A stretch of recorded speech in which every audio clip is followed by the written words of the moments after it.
எடுத்து வாசிப்போம். 2 நாளாகமம் 12ஆம் அதிகாரம் 1ஆம் வசனத்தை வாசிக்க கேட்போமா? ரெகொபெயாம் ராஜ்யத்தை திடப்படுத்தி தன்னை பலப்படுத்தி கொண்ட பின் அவனும் அவனோடு இஸ்ரவேல் அனைவரையும் கர்த்தருடைய நியாய பிரமாணத்தை விட்டுவிட்டார்கள். கர்த்தருடைய நியாய பிரமாணத்தை விட்டுவிட்டார்கள். ஹல்லேலூயா. இந்த வசனத்தில் நம்ம என்ன கற்றுக்கொள்ள போகிறோம் என்பதை இந்த நாளை நாம் தியானிக்க போகிறோம். இந்த பெண்கள் எல்லாம் என்ன பண்ணிட்டு இருக்காங்க? நெற்றியில் அந்த திருநீர் பூசிட்டு அவங்க பூஜை செஞ்சுட்டு அவங்க போயிட்டுருக்காங்க கூடுகையில். அதே நாள் ஈவினிங்கு இந்த சாம்பல் புதன் அன்னைக்கு எல்லா பெண்கள் என்ன பண்ணுறாங்க? சபைக்கு போயிட்டு வந்துட்டு இந்த சாம்பல் புதன் சொல்லி அவங்க என்ன பண்ணுறாங்க? நெற்றியில் எல்லாருக்கும் கொடுத்துட்டு அவங்களும் பூசி கொண்டு போகிறாங்க. ஆமேன். இப்போ அவங்களுக்கும் இவங்களுக்கும் என்ன வித்தியாசம்? சாம்பல் புதன் நம்ம வேதத்தில் இல்லவே இல்லை. ஹல்லேலூயா. இதெல்லாம் மனிதர்களால் உருவாக்கப்பட்டது. ஆமேன். நம்ம உபவாசம் எடுக்கணும், அது உண்மை. 40 நாளில் நம்ம எப்போ நினைக்கும் போதெல்லாம் தேவ சமூகத்தில் காத்திருக்கணும். எப்போ நினைக்கும் போதெல்லாம் நம்ம கர்த்தர் சமூகத்தில் காத்திருக்கணும். அவருக்குள்ள ஆவிக்குரிய ஜீவியத்தில் நாம் வளரணும்னு நினைக்கும் போதெல்லாம் என்ன பண்ணணும்? உபவாசம் எடுக்கிறது நல்லது. ஆமேன். இது இந்த 40 நாள் உபவாசம். இந்த 40 நாளில் நான் நான்வெஜ் சாப்பிட மாட்டேன். சொன்ன மாதிரி என்ன பண்ண மாட்டேன்? நான்வெஜ் சாப்பிட மாட்டேன். கருப்பு ட்ரெஸ் தான் போடுவேன். முகத்தில் பவுடர் கூட போட மாட்டாங்க நிறைய பேர். ஆமேன்.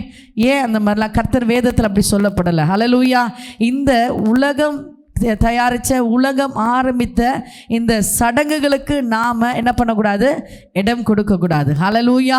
இந்த மனிதர்கள் உருவாக்கப்பட்ட இந்த சடங்குகள், மனிதர்கள் உருவாக்கப்பட்ட இந்த நியாயப்பிரமாணத்துக்கு நாம் இடம் கொடுக்கக்கூடாது. அதனால தான் இங்கே வசனத்தை வாசித்தோம். அங்கே ரெகொபெயாம் என்ன, மீண்டும் போடுப்பா அந்த வசனத்தை. அங்கே எல்லாம் என்ன பண்ணாங்க? தன் ராஜ்யத்தை திடப்படுத்தி கொண்டாங்க, ராஜ்யத்தில் உறுதிப்படுத்தி கொண்டாங்க.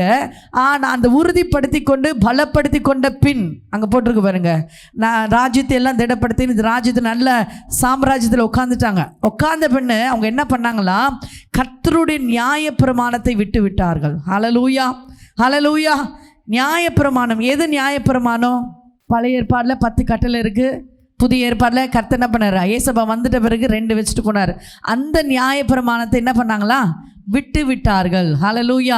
இங்கே இப்படிப்பட்ட சாம்பல் புதன் இங்கே 40 நாள் இந்த மாதிரி இருக்கணும்னு நம்ம வேதத்தில் சொல்லப்படலை. ஹல்லேலூயா. நாம் கர்த்தருக்கு பயந்து நீங்கள் எப்போனா நீங்கள் உபவாசம் எடுக்கலாம். ஹல்லேலூயா. எப்போனா நீங்கள் என்ன பண்ணுங்க? கர்த்தர் சமூகத்தில் காத்துருங்க. இந்த 40 நாள் தான் நான்வெஜ் சாப்பிடக்கூடாது. நல்லா புசித்து என்ன பண்ணுங்க? நீங்கள் என்ன பண்ணுங்க? ஒரு 40 நாள் உபவாசம் எடுத்தீங்கன்னா உங்களுக்கு பிடித்த காரியங்களை விடுங்க. என் ஸ்கூலில் என் பொண்ணு ஸ்கூல் படிக்கிறா. அங்கே கிறிஸ்தவ பிள்ளைகள் தான் இருப்பாங்க. அங்கே இவ என்ன பண்ணுவா? பிரியாணி ஒரு சமயம் நான் செஞ்சு கொடுக்கும் போது அங்கே என்ன பண்ணுவாங்க? பிள்ளைங்கள்லாம் இந்த லென்த் டேஸ் சொல்லுவாங்க. அந்த லென்த் டேயில் அந்த ஒரு கிறிஸ்டின் பொண்ணு வந்து சாப்பிடுவாளாம். அப்போ இவ சொல்லுவா, நீ தான் இல்லை சாப்பிட மாட்டேல்லம்மா லென்த் டேயில் நான்வெஜ்ஜில், நீ நம்ம சாப்பிட்ற பிரியாணிலாம்? இல்லை கறி தான் நான் சாப்பிட மாட்டேன், அதில் இருக்கிற சாப்பாடு சாப்பிடுவேன்றாங்க. ஹல்லேலூயா. இது ஒரு பாஸ்டிங்கா? ஆமேன். இப்படி என்ன பண்ணுறாங்க? பேரண்ட்ஸு பிள்ளைகளை வளர்க்குறாங்க. ஹல்லேலூயா.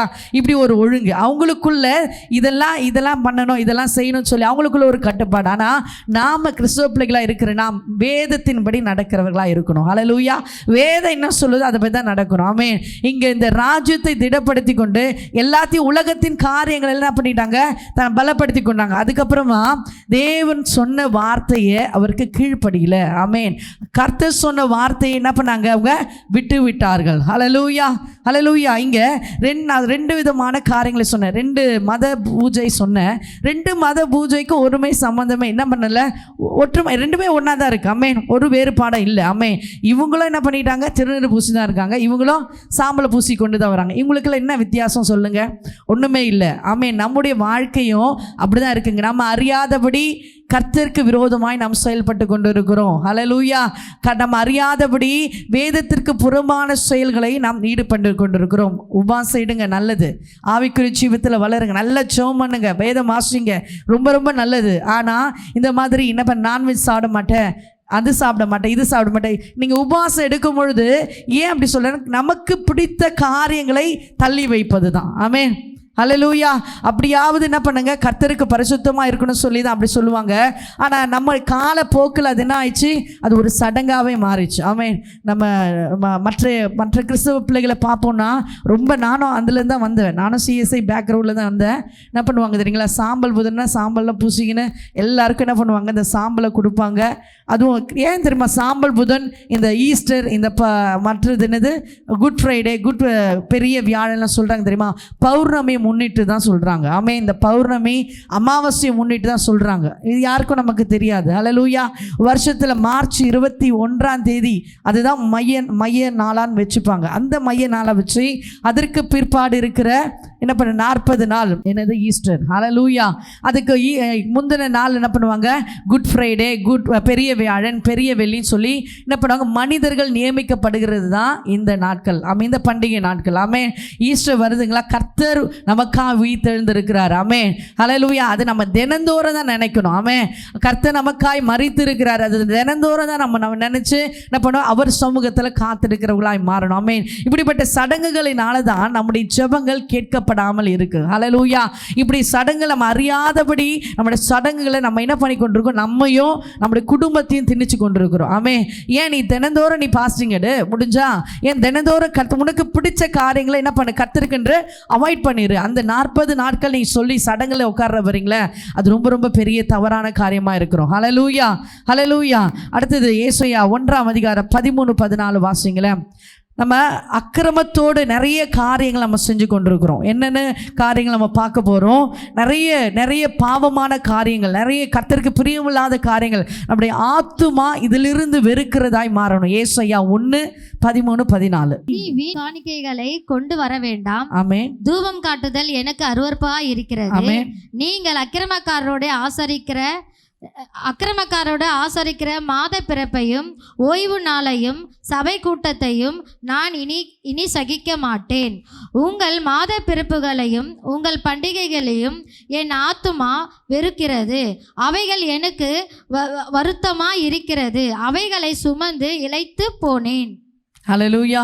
இங்கே வருகிற இந்த மாத பிறப்பு, இந்த பண்டிகையெல்லாம் எதை குறிக்கிறது தெரியுங்களா, பௌர்ணமியை முன்னிட்டு தான் அதெல்லாம் சொல்லுவாங்க. ஹல்லேலூயா. இந்த பௌர்ணமி அமாவாசை குறித்து தான் சொல்லுவாங்க. இந்த பௌர்ணமி அமாவாசையில் யார் அதிகமாக பார்ப்பாங்க, என்ன சொல்லுது, மதத்தினர் பார்க்குறாங்க. அப்போ நாம் பார்த்து அதைப்படி நம்ம நடக்கிறோன்னா, இந்த மாத பிறப்பு வந்தால் பெண்கள்லாம் பண்ண மாட்டாங்க, சபைக்குள்ளே வர மாட்டாங்க. ஆமே, அதெல்லாம் செய்வாங்க. கர்த்தர் இயேசு கிறிஸ்து இந்த உலகத்தில் வந்து போன பிறகு உன் இருதயத்தை தான் கர்த்தர் பார்க்கிறார். ஹல்லேலூயா. உன் இருதயம் பரிசுத்தமாக இருக்கா? நிறைய பேர் பாட்டு பாட கூட வரமாட்டாங்க, ஊழியம் செய்வாங்க, நல்ல ஊழியம் பண்ணுவாங்க. அது நம்ம கர்த்தருக்கு பரிசுத்தமாக இருக்குது, நல்லது. ஆனால் இப்போ ஏசப்பா சொல்லிட்டாரு, இந்த உலகத்தில் வந்து உன் இருதயம் பரிசுத்தமாக இருந்தால் போதும். ஹல்லேலூயா. உன் இருதயம் பரிசுத்தமாக இருந்தால் போதும். நீ கர்த்தருக்கு பிரியமான காரியங்களை செஞ்சால் போதும். நீ ஆவிக்குரிய கனிகளை கொடுத்தா போதும். ஹல்லேலூயா. அப்படிப்பட்ட காரியங்களை விட்டு நம்முடைய சிந்தனைகள், நம்முடைய நினைவுகள், நம்முடைய பேச்சு, நம்முடைய பார்வை எல்லாமே பாவமாக இருக்குது. நம்ம சரீரத்தினால அசுத்தப்படுத்தோம்னா அது ஒரு பாவம் இல்லை. ஹல்லேலூயா. ஃபஸ்ட்டு நம்முடைய சிந்தனை, நம்முடைய நினைவுகள், நம்முடைய பேச்சுகள் எல்லாத்தையும் என்ன பண்ணிக்கணுமா, பரிசுத்தமாக்கி கொள்ள வேண்டும். ஹல்லேலூயா. பரிசுத்தமாக்கி கொள்ளும். அப்படி நீ பரிசுத்தமாக்கி கர்த்தர் சமூகத்தில் வந்து பாரு, உன் ஜெபங்கள் எல்லாம் கேட்கப்படும். ஹல்லேலூயா. உன் ஜெபங்கள் எல்லாவற்றையும் கர்த்தர் அங்கீகரிக்க வல்லவராய் இருக்கிறார். ஆமென். நிச்சயமாய் கர்த்தர் உன் வேண்டுதல்களை அவர் நிறைவேற்ற வல்லவராய் இருக்கிறார். ஹல்லேலூயா. கர்த்தர் சொல்ல, எனது கட்டளைகளை பின்பற்றுங்கள் என்று கர்த்தர் சொல்றார். அதை நம்ம என்ன பண்றதில்ல, கட்டளை பின்பற்றுறதில்ல. அவர் சொன்ன வார்த்தையை நம்ம என்ன பண்ணல, வேத வசனத்தை வாசிக்கிறது இல்லை. அதை தவிர்த்து உலகம் என்ன சொல்லுது, அவங்க அப்படி பண்றாங்க, நான் அப்படி பண்றேன். ஆமே, பக்கத்து வீட்டில் இருக்கிறவங்க அப்படி பண்ணாங்க, ஏன் அப்பா அம்மா அப்படி பண்ணாங்க. ஆமே, அப்பா அம்மா தெரியாம பண்ணலாம். ஹல்லேலூயா. அப்பா அம்மா சரி தெரியாம என்ன பண்ணலாம், அவங்க பாரம்பரியத்தின்படி, அவங்க சடங்குகள் படி பண்ணியிருக்கலாம். நாம கர்த்தரால் அங்கீகரிக்கப்பட்ட பிள்ளைகள். ஆமே, இயேசு கிறிஸ்துவின் இரத்தத்தினால் நம்ம கழுவப்பட்ட பிள்ளைகள். ஹல்லேலூயா. நம்ம வேதத்தின்படி நடக்கிற பிள்ளைகளா இருப்பீர்களானால் இந்த சடங்குகளை, இந்த சம்பிரதாயங்களை என்ன பண்ணுங்க, விட்டு விலகுங்க. ஆமே, ஹல்லேலூயா. இன்றைக்கு நாம் என்ன பண்ணணும், ஒரு முடிவு எடுக்கணும். நான் கர்த்தரோட பிள்ளை, நான் என்ன பண்ண, ஏன் பிள்ளைகள் என்ன பண்ணக்கூடாது, இந்த சடங்குலையோ இந்த சம்பிரதாயங்களோ என்ன பண்ணக்கூடாது, ஈடுபடக்கூடாது. கர்த்தருக்கு உகந்த காரியங்களை அவர்கள் செய்யும்படியாக நம்ம பிள்ளைகள் என்ன பண்ணணும், வளர்க்க வேண்டும். ஹல்லேலூயா. இந்த சடங்கோ இந்த சம்பிரதாயமோ நம்மளை என்ன பண்ணாது, பரலோகம் கொண்டு போகாது. இதை மைண்டில் வச்சுக்கோங்க. இந்த சடங்குகள் சம்பிரதாயங்கள் என்ன பண்ணாது, பரலோகம் கொண்டு போகாது. ஹல்லேலூயா. நீ கர்த்தருக்கு உகந்த காரியங்களை செஞ்சு பாரு, எல்லாரையும் அன்பாய் நேசிச்சு பாரு. ஆமென். எல்லாரிடத்திலும் அன்பாய் இருந்து பாரு. நிச்சயமாய் கர்த்தர் உன் வாழ்க்கையை ஆசீர்வதிக்கும்படியாய் கர்த்தருடைய கரம் இறங்கி வரும். ஆமென். லூக்கா 13:24 வாசிங்களேன். இப்படிப்பட்ட காரியங்களை ஈடுபடும் பொழுது உனக்குரிய எல்லாம் உனக்கு பக்கத்தில் இருக்கவங்க, உன் சபைக்குள்ளே இருக்கவங்க கூட என்ன பண்ணுவாங்க, நிறைய பேர் நீ நம்ம பெரிய ஞானியா ஆயிட்டியா, நீ என்ன வேதத்தை கரைச்சி குடிச்சிட்டியா, நீ கர்த்தருக்கு புறமா நடக்கிறே சொல்லுவாங்க. இடுக்கமான வாசல் வழியை நம்ம நுழையும் போது கர்த்தர் நமக்கு பெருக்கமான ஆசீர்வாதங்களை கொடுப்பார். எடுத்து வாசிப்போமா? லூக்கா 13:24. இடுக்கமான வாசல் வழியாய் உட்பிரவேசிக்க பிரயாசப்படுங்கள். அநேகர் உட்பிரவேசிக்க வகை தேடினாலும் அவர்களாலே கூடாமற் போகும் என்று உங்களுக்கு சொல்லுகிறேன். ஹல்லேலூயா. இடுக்கமான வாசல். ஆமென். நம்ம இப்படிப்பட்ட சூழ்நிலைகளை நம்ம கடந்து போகும்பொழுது நிறைய பேர் பேசுவாங்க. ஆமென். குடும்பத்தில் கூட நம்ம இப்போ நிறைய பிரச்சனைகள் வரும்.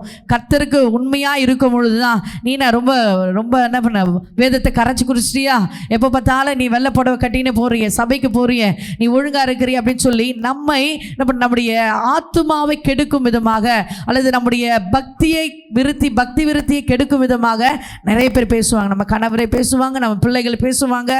ஆனாலும் நம்முடைய பக்தியில் நம்ம எப்படி இருக்கணுமா? உண்மை உத்தமமாக இருக்கணும். ஹல்லேலூயா. நம்ம குடும்பத்தை ஞானமாய் நடத்த வேண்டும். ஆமென். நம்ம குடும்பத்தில் சடங்குகள் சம்பிரதாயங்கள் படி நம்ம வழக்கமாய் செய்கொண்டதை செஞ்சுட்டு இருந்தோம்னா நம்முடைய வாழ்க்கையோ நம்முடைய குடும்பமோ பரலோகம் போகாது. ஹல்லேலூயா. நம்முடைய பரிசுத்தமான ஆத்துமா பரலோகமே போகாது. ஆமென். அப்போ எவ்வளோ சூழ்நிலைகள் வந்தாலும் நான் கர்த்தருக்கு உண்மையா இருப்பேன், நீதியா இருப்பேன், நியாயமா இருப்பேன் என்று சொல்லி நீங்க இருந்து பாருங்களேன். அதுதான் இடுக்கமான வாசல் வழியாய் உட்பிரவேசிப்பர். நம்ம கொஞ்சம் பேர் தான் இருப்பாங்க. ஆமென். ஆனால் பெரிய விசாலமான பாதையில் நடக்கிறவங்க நிறைய பேர் இருக்கலாம். அவங்க என்ன பண்ண மாட்டாங்க, கர்த்தரால் கைவிடப்பட்ட ஜனங்களாக இருப்பாங்க. இந்த நாளிலே நாம் என்ன பண்ணணும், அநேக பிரச்சனைகள், அநேக உபத்திரவங்கள், பாடுகள், நம்ம சூழ்நிலைகள், நெருக்கங்கள் வந்தாலும் நம்ம இடுக்கமான வாசல் வழியாய் நுழைஞ்சாலும் கர்த்தர் நம்ம கூடவே இருப்பார். ஹல்லேலூயா. ஹல்லேலூயா. நிறைய பேர் இருப்பாங்க அந்த இடத்துல என்ன பண்ண, நம்மை அறியாதபடி இருப்பாங்க. நிறைய பேர், நிறைய கூட்டங்கள், பெரிய வாசல் வழி நிறைய பேர் போயிடுவாங்க, ஈஸியாக போயிடுவாங்க. நம்ம கஷ்டப்பட்டு நம்ம என்ன ஒடுக்கப்பட்டு நெருக்கப்பட்டு போவோம். ஆனால் கர்த்தர் நிச்சயமாய் நம்ம என்ன பண்ண, வாசல்களை விரிவாக்கி கொடுக்க வல்லவராய் இருக்கிறார். ஹல்லேலூயா. நாம நிச்சயமாய் பரலோக ராஜ்யத்திற்கு நிச்சயமாய் போவோம். ஆமென். புதிய ஏற்பாட்டில் கிறிஸ்தவர்களுக்கென்று சொல்லப்படாத எந்த பழக்கத்திலிருந்து நம்ம என்ன பண்ணணுமா, விலகி இருக்க வேண்டும். ஹல்லேலூயா. நம்ம புதிய ஏற்பாட்டில் என்ன சொல்லியிருக்குங்க, இயேசு கிறிஸ்து என்ன சொன்னார், அந்த பழக்கத்துக்கு மாத்திரம் நம்ம இடம் கொடுப்போம். ஹல்லேலூயா. அந்த பழக்கத்தை விட்டுட்டு நம்ம இஷ்டப்படி மனிதர்கள் சொல்கிறாங்க, என் உறவினர் சொல்கிறாங்க அப்படின்னு சொல்லி எந்த பழக்கம், முக்கியமாக பெண்கள் தான் இதுக்கு ரொம்ப முக்கியமாக என்ன பண்ணுவாங்க, இடம் கொடுப்போம். ஏன்னா நம்ம தானே குடும்பத்தை பார்க்குறோம். அதனால் பெண்கள் தான் நிச்சயமாக இதுக்கெல்லாம் ரொம்ப முக்கியத்துவத்தை கொடுத்து, இது சடங்கு, இது செவ்வாய்க்கிழமைனா இப்படி பண்ணுவோம், வெள்ளிக்கிழமைனா இப்படி பண்ணுவோம் சொல்லி அந்த பழைய சடங்குலே நம்ம என்ன பண்ணுவோம், ஊறி போயிருந்தனால அதை மாற்றவே முடியாது. இன்றைக்கு நான் சொல்லுகிற புதிய ஏற்பாடில் ஏசப்பா சொன்ன என்னென்ன பழக்கமோ அதை தவிர மற்றதெல்லாம் நம்முடைய குடும்பத்திலேருந்து, நம்முடைய இருதயத்திலேருந்து, நம்முடைய சிந்தையிலேருந்து என்ன பண்ணுங்க, விலக்கிடுங்க. ஹல்லேலூயா. ஹல்லேலூயா. நிச்சயமாய் கர்த்தர் நம்முடைய வாழ்க்கையை ஆசீர்வதிக்க வல்லவராய் இருக்கிறார். ஆமென். அப்படி நம்ம எல்லாவற்றையும் விலக்கி நம்ம ஜெபங்களை கர்த்தர் சமூகத்தில் ஏறெடுப்போமானால் நம்முடைய ஜெபம் கேட்கப்படும். ஆமென். நம்முடைய ஜெபங்கள் எல்லாம் நிஜமாகும். ஹல்லேலூயா. நான் கேட்கப்படும் விட நிஜமாகும். நம்முடைய என்னென்ன ஜெபிக்கிறோமோ, என்னென்ன விண்ணப்பம் செய்கிறோமோ எல்லா விண்ணப்பத்திற்கும் தேவன் பதில் கொடுக்க வல்லவராய் இருக்கிறார். அப்படிதான் ஆதியாகமம் 25:21 அங்க சொல்லப்பட்டிருக்கு. இங்க ஈசாக்கு என்ன பண்றான் தெரியுங்களா, தன் மலடியாய் இருந்த மனைவிக்காக விண்ணப்பம் பண்ணினான். ஹல்லேலூயா.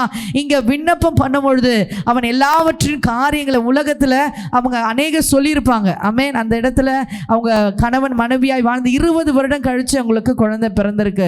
வேதத்தில் சொல்லப்பட்டிருக்குங்க. அவன் என்ன பண்ற, தன் கணவன் தன் மனைவிக்காக வேண்டுதல் செய்கிறான். அவன் இந்த வேண்டுதல் நிமித்தமாய் கர்த்தர் பதில் கொடுக்கிறார். ஹல்லேலூயா. அவன் ஈசாக்கு சிறு வயதிலிருந்து கர்த்தருக்கு பயந்து கர்த்தருக்கு உகந்த காரியங்களை அவன் செய்து வந்தான். ஹல்லேலூயா. அவன் மனைவிக்காக வேண்டுதல் செய்த போது கர்த்தர் அவன் ஜெபத்தை கேட்டார். ஹல்லேலூயா. அடுத்ததாக லூக்கா 18:1 சொல்லப்பட்டிருக்கு, சோர்ந்து போகாமல் எப்பொழுதும் ஜெபம் பண்ண வேண்டும். ஆமென். சோர்ந்து போகவே கூடாது. நம்ம ஜெபிக்கிறதற்கு சோர்ந்து போகக்கூடாது.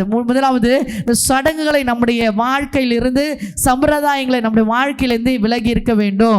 ரெண்டாவது, நம்ம சோர்ந்து போகாதபடி நாம் ஜெபத்தில் உறுதியாக இருக்க வேண்டும். அங்கே சொல்லப்பட்டிருக்கு பாருங்க, அடுத்து வாசிங்க, லூக்கா 18:1. சோர்ந்து போகாமல் எப்பொழுதும் ஜெபம் பண்ண வேண்டும் என்பதை குறித்து அவர்களுக்கு அவர் ஒரு உவமையை சொன்னார். ஆமென். சோர்ந்து போகாமல் என்ன பண்ணணுமா? ஜெபம் பண்ண வேண்டும். எத்தனை பேர் சோர்ந்து போகிறீங்க? ஜெபம் பண்ணும்போது தான் நமக்கு நல்லா தூக்கம் வரும், அப்படி தானே? இல்லை மெசேஜ் கேட்டுனே இருப்போம், எப்போவுமே தூக்கம் வராது, ஆனால் மெசேஜ் கேட்கும்போது நல்லா தூக்கம் வந்துடும். ஹல்லேலூயா. வீட்டில் தூக்கமே வராது, சபைக்குள்ளே வந்தால் தான் குளோரோஃபார்ம் கொடுத்த மாதிரி நல்லா தூங்குவோம். எல்லாருமே தூங்குவோமே, நல்ல குளோரோஃபார்ம் நல்லா. அதனால தான் நல்லா அந்த ட்ரம்ஸ் போட்டு அடித்தாலும், கீபோர்ட் போட்டு அடித்தாலும் ஒரு சில கூட்டம் என்ன பண்ணியிருப்பாங்க, நல்லா கொரட்டை விட்டுன்னு பின்னாடி தூங்கி நிற்பாங்க. ஆமே. இப்போது நம்ம சோர்ந்து போகக்கூடாது. நம்ம ஜெபத்தில் ஹல்லேலூயா தூக்கம் வரதான் செய்யும், சோர்வு இருக்க தான் செய்யும். ஆமே. நிறைய பேர் இந்த ஜாமக்கார ஜெபத்தில் 10 மணிலேருந்து 12 மணி வரைக்கும் நாங்கள் ஜெபம் பண்ணுவோம். எவ்வளோ பேர் தூக்கம் இல்லாமல் அந்த விண்ணப்பம் கொடுத்துட்ருப்பாங்க, எனக்கு தூக்கமே இல்லை, எனக்கு ஜெபம் பண்ணுங்க, எனக்கு குடும்பத்தில் பிரச்சனை இருக்குது, ஜெபம் பண்ணுங்கன்னு சொல்லி எல்லாரும் என்ன பண்ணிட்டு இருக்காங்க, தூக்கம் இல்லாமல் இருக்கிறாங்க. ஆமே. ஆனால் கர்த்தர் சமூகத்தை நீங்கள் சோர்ந்து போகாமல் ஜெபம் பண்ணி பாருங்களேன், தூங்க வேண்டிய நேரத்தில் சரியாய் தூங்குவீங்க. ஹல்லேலூயா. அது மாத்திரமல்ல, நீங்கள் சோர்ந்து போகாமல் ஜெபம் பண்ணி பாருங்க. நிறைய குடும்பத்தில் பிரிவினையோடு இருக்கு. ஆமென். கடந்த நாட்களில் ஒரு ஃபோனில் நம்ம டிவி நிகழ்ச்சியை பார்த்து மெசேஜை பார்த்துட்டு ஒரு சகோதரி கால் பண்ணாங்க. என்னென்னா, ஒரு சகோதரி பெங்களூரில் இருக்கிறாங்க. அந்த சகோதரி திருமணமாகி 28 நாள் தான் வாழ்ந்தாங்களாம். ஆமென். 28 நாள் வாழ்ந்து என்ன பண்ணிட்டாங்க, கணவர் தனியாக போயிட்டாரு, இவங்க தனியாக வந்துட்டாங்க. பிரிந்து 3 வருஷம் ஆயிருக்கு. என்ன ஏதுன்னு கூட தெரியல. அவர் உயிரோடு இருக்கிறாரா கூட தெரியல. ஹல்லேலூயா. அப்படிப்பட்ட சூழ்நிலைகள் இப்போ காலத்தில் உலகத்தில் நடந்து கொண்டிருக்காமே. இதெல்லாம் நம்முடைய வாழ்க்கை. இன்னைக்கு நல்ல கணவர் கொடுத்துருக்கிறாரு, நல்ல பிள்ளைகள் கொடுத்துருக்காங்க. கணவர் குடிச்சு விட்டு அடிக்கிறாரு சொல்றீங்களா? இல்லை கணவர் மனம் திரும்பாம தவறான பழக்கத்தில் இருக்கிறாருன்னு சொல்றீங்களா? ஆனாலும் கர்த்தர் தேவன் மாற்றுவார். ஆமென். அதற்கு நமக்கு என்ன தேவை? பெண்களாக இருக்கிற நமக்கு ஜெபம் தேவை. சடங்குகளை விட்டு கர்த்தர் சமூகத்தில் காத்திருந்து ஜெபம் பண்ணுங்க. ஆமென். 40 நாள் உபவாசம் இல்லை, நீங்கள் வாழ்நாள் முழுவதும் நீங்கள் எப்பெல்லாம் உங்களால் எவ்வளோ பலன் இருக்கோ வாழ்நாள் முழுவதும் நீங்கள் உபவாசம் எடுத்து ஜெபம் பண்ணி பாருங்க. கர்த்தர் நிச்சயமாக வாழ்க்கையை ஆசீர்வதிக்க வல்லவராக இருக்கிறார். ஹல்லேலூயா. அநேக பிரிந்து போன குடும்பங்கள் இன்றைக்கு இந்த ஜெபத்தின் மூலமாய் கர்த்தர் இணைத்து கொண்டிருக்கிறார். ஹல்லேலூயா. இந்த ஜாமக்கார ஜெபம், இந்த நித்திய பெண்கள் கூடுகையில் நிறைய சாட்சிகள் என் ஃபோனில் தனி பர்சனலாக வருங்க. நான் நித்திய பெண்கள் பார்த்தேன், ஜாமக்கார ஜெபம் பார்த்தேன். என் கர்த்தர் என் குடும்பத்தை இணைத்திருக்கிறார். ஹல்லேலூயா. பல ஆண்டுகளாக என் கணவர் பிரிந்திருந்தார். நான் விண்ணப்பத்தில் நான் என்ன பண்ணேன், ஜெபத்தில் விண்ணப்பமாக வச்சேன். நான் என் கணவர் வரணும், என் கணவர் மனம் திரும்பணும் சொல்லி நான் விண்ணப்பம் வச்சேன். கர்த்தர் இந்த நாட்களை எனக்கு கொண்டு வந்து சேர்த்தா சொல்ல நிறைய சாட்சிகள். ஹல்லேலூயா. இந்த நாளிலும் கேட்டுக்கொண்டிருக்கிற இந்த வார்த்தையை கேட்டுக்கொண்டிருக்கிற, நேரலையில் பார்த்து கொண்டு உங்கள் வாழ்க்கையிலும் தேவன் சிறையிருப்பை மாற்றுவார். ஹல்லேலூயா. உன் கணவர் ரட்சிக்கப்படலையா, உன் பிள்ளைகள் மனம் திரும்பணுமா, இல்லை உன் பிள்ளைகளுடைய எதிர்காலம் ஆசீர்வதிக்கப்படனா, நீ முழங்கால் பண்ணிட்டு ஜெபம் பண்ணி பாருங்க, எல்லாவற்றையும் கர்த்தர் மாற்றுவார். ஆமே. கோணலானவைகளை கர்த்தர் செவ்வியாய் மாற்றுவார். ஆமே. அதற்கு நீ செய்ய வேண்டியது இந்த உலகத்தின் காரியங்கள், ஆமே, உலகத்தின் சடங்குகள், உலகத்தின் சம்பிரதாயங்களை எல்லாவற்றையும் என்ன பண்ணணும், நம்ம விட்டு விலகிறவளாய் மாறணும். கிறிஸ்தவ பிள்ளைகள் செய்கிறாங்க, கிறிஸ்தவர்கள் செய்கிறாங்க, அவங்க செய்கிறாங்க, இவங்க செய்கிறாங்க இல்லைங்க. உன் தேவனாகிய கர்த்தர் இயேசு கிறிஸ்து உனக்கு என்ன சொல்லி கொடுத்தார்? ஆமென். அவர் சொல்லி கொடுத்தபடி நடப்பாயானால் அவர் உனக்கு துணையாக இருப்பார். ஆமென். இந்த உலகம் நீங்கள் சொல்லி கொடுத்தது நீங்கள் நடந்தீங்கன்னா பிசாசு தான் கூட இருக்கும். ஆமென். நம்ம பரலோக ராஜ்யம் போகவே முடியாது. எதுக்கு நம்ம இங்கே கூடி வந்திருக்கிறோம்? எதுக்கு நம்ம இங்கே உட்கார்ந்துருக்கிறோம்? எதுக்கு நம்ம தேவனை ஆராதிக்கிறோம்? பரலோக ராஜ்யம் போவதற்கு. ஆமென். அதற்குரிய காரியங்களை செய்யாதபடி நம்ம நிறைய தவறான காரியங்கள் அறியாதபடி நம்ம செய்து கொண்டிருக்கிறோம். ஆமென். இந்த நாளிலே இந்த சடங்குகள், இந்த சம்பிரதாயங்கள் இப்போ 40 நாள் எல்லாரும் சொல்லுவாங்க. இப்போ நிறைய அதுதான் நம்ம கேட்போம். ஹல்லேலூயா. பூ வைக்கக்கூடாது, பொட்டு வைக்கக்கூடாது, நல்ல புடவை உடுத்தக்கூடாது, நான் என்ன பண்ணாது, நான்வெஜ் செய்யக்கூடாது, நீ எல்லாம் சொல்லுவாங்க. நான் ஏசப்பா பிள்ளை. ஆமென். நான் இயேசு சொன்னதை தான் நான் செய்வேன். ஹல்லேலூயா. என் பிதா என்ன சொல்கிறார் அதன்படி தான் நான் செய்வேன். உலகம் சொல்கிறபடி செய்யக்கூடாது. நீங்கள் சொல்லி பாருங்க. ஆமென். அவங்க விரோதமாக இருப்பாங்க, நீ பைத்தியன்னு சொல்லுவாங்க. ஆனால் என் தேவனாகிய கர்த்தர் கூடவே இருப்பார். கரங்களை தட்டி கர்த்தரை மகிமைப்படுத்துவோம். அதை இடுக்கமான வாசல் வழியை உட்பிரவேசிக்க தான் என்ன பண்ணுவான், நிச்சயமாய் நம்ம தேவ ராஜ்யத்தை அடைய முடியும். ஆமென். ஹல்லேலூயா. நம்ம முக்கியமாக நம்ம சடங்குகள் சம்பிரதாயங்கள் விட்டு விலகணும், நல்லா ஜெபிக்கிறவர்களாய் மாறணும். ஆமென். ஜெபத்தில் உறுதியாக இருக்கணும், சோர்ந்து போகாதபடி